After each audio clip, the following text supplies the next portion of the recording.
এবার যে খবরের দিকে নজর রাখবো, বাবরের নামে মসজিদে নিষেধাজ্ঞা চেয়ে যে মামলা তা খারিজ হয়ে গেল। হুমায়ুনের বাবরি মসজিদকে চ্যালেঞ্জ করে মামলা, জনস্বার্থ মামলা খারিজ সুপ্রিম কোর্টে। বাবরকে বহিরাগত হামলাকারী বলে নিষেধাজ্ঞা দাবি, নিষেধাজ্ঞার আর্জি খারিজ করে দিল দেশের শীর্ষ আদালত।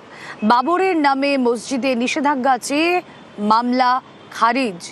হুমায়ুনের বাবরি মসজিদকে চ্যালেঞ্জ করে মামলা, জনস্বার্থ মামলা খারিজ হয়ে গেল সুপ্রিম কোর্টে।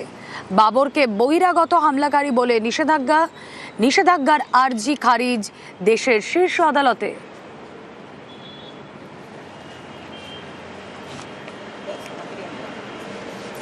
আরও একবার আপনাদেরকে জানিয়ে রাখি, বাবরের নামে মসজিদে নিষেধাজ্ঞা চেয়ে মামলা খারিজ করে দিল সুপ্রিম কোর্ট।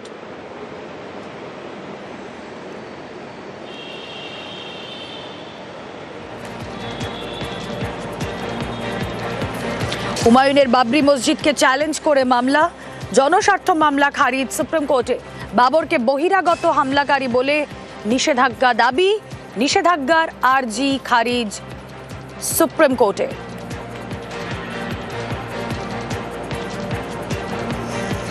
এর আগেই আমরা দেখেছিলাম যে এই মামলা, হুমায়ুনের বাবরি মসজিদ নিয়ে জনস্বার্থ মামলায় কলকাতা হাইকোর্ট হস্তক্ষেপ করেনি। এবার দেশের সুপ্রিম কোর্টেও খারিজ হয়ে গেল নিষেধাজ্ঞার আর্জি। কথা বলবো, প্রতিনিধি মৈত্রী ভট্টাচার্য রয়েছেন সঙ্গে। মৈত্রী, রুবেলা, দেখো, একটি পিটিশন দায়ের করা হয়েছিল, একটি জনস্বার্থ মামলা দায়ের করা হয়েছিল যাতে বাবরের নামে বা বাবরি মসজিদ নামে কোনো রকম কোনো মসজিদ তৈরি করার ক্ষেত্রে নিষেধাজ্ঞা জারি করে সর্বোচ্চ আদালত, এই আবেদন করেই মামলা দায়ের করা হয়েছিল।